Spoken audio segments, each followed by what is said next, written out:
À quelques jours de la marche pour la vie et dans le souvenir des marches antérieures, ressurgit la question lancinante « à quoi ça sert ?» Les lois passent les unes derrière les autres, tous pourris, le système ceci, le système cela, nous sommes des amateurs, il nous manque une tête. Oui, 3 fois oui, tout cela est vrai. Mais il me vient à l'esprit cet extrait bien connu de Victor Hugo. Dans cette diable de Vendée, il faut un général qui soit en même temps un procureur. Il faut ennuyer l'ennemi, lui disputer le moulin, le buisson. À cette heure, dans cette armée de paysans, il y a des héros, il n'y a pas de capitaine.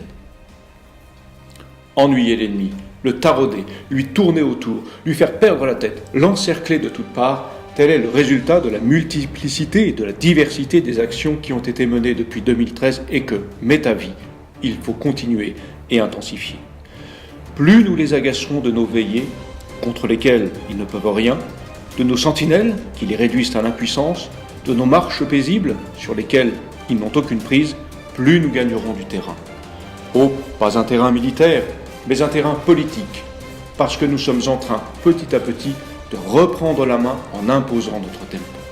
Ce combat, nous pouvons le gagner par chaos et faire tomber la forteresse, comme le peuple juif tournant avec ses trompettes autour de Jéricho. Voilà pourquoi, qu'importe qu'il n'y ait pas de capitaine dans notre armée de va-nu-pieds, ce qui compte, c'est de tourner autour de la citadelle, non pour être plus fort qu'elle, mais pour qu'elle s'effondre d'elle-même.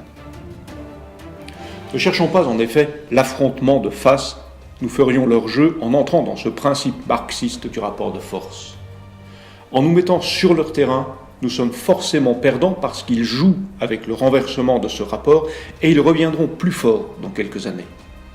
En utilisant leurs armes, ils gagneront parce qu'ils les manient mieux que nous. Mais visiblement, ils sont désarçonnés devant la forme inédite que prend notre armée. Nos trompettes de l'espérance, la cadence de nos marches ébranlent leur construction à peine posée sur le sable. Et pour ce faire, il nous suffit d'être nous-mêmes et de démontrer la beauté de la vérité que nous défendons. L'exemple des veilleurs proposant à des milliers de jeunes l'édification de soi par la culture, celui des sentinelles faisant de la patience et du silence les vertus du héros de la défense des libertés, celui des volontaires préparant la marche pour la vie, témoigne sobrement d'une assurance et d'une espérance qui, à elles seules, sont autant de flèches décochées dans les cœurs avides de bonheur de nos contemporains. Les trompettes de Jéricho couvriront sans mal les sirènes enrhumées des bobos. Déjà, elles s'essoufflent.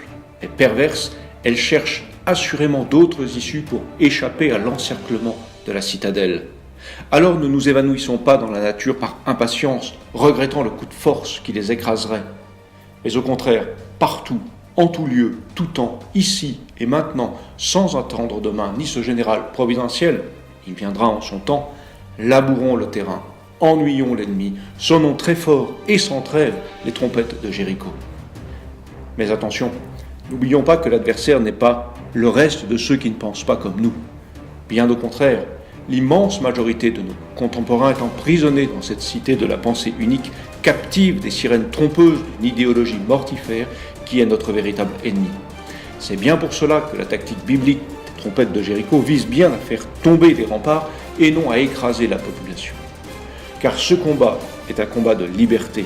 Il ne s'agit pas d'imposer notre vérité, mais de faire s'effondrer le mensonge.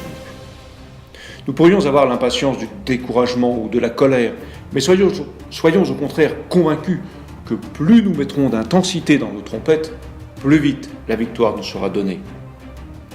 Et une fois les murs tombés, me direz-vous ? Chaque chose en son temps. Le temps qui est le nôtre est celui de la préparation. Comme dans les tranchées que nous commémorons cette année, il va falloir nous installer pour durer, rivaliser d'imagination pour disputer le moulin, sans jamais perdre notre âme ni notre flamme. C'est le temps ardu du laboureur qui s'ouvre à nous, un labour qui n'exclut pas cependant de préparer ceux qui seront les cadres de demain.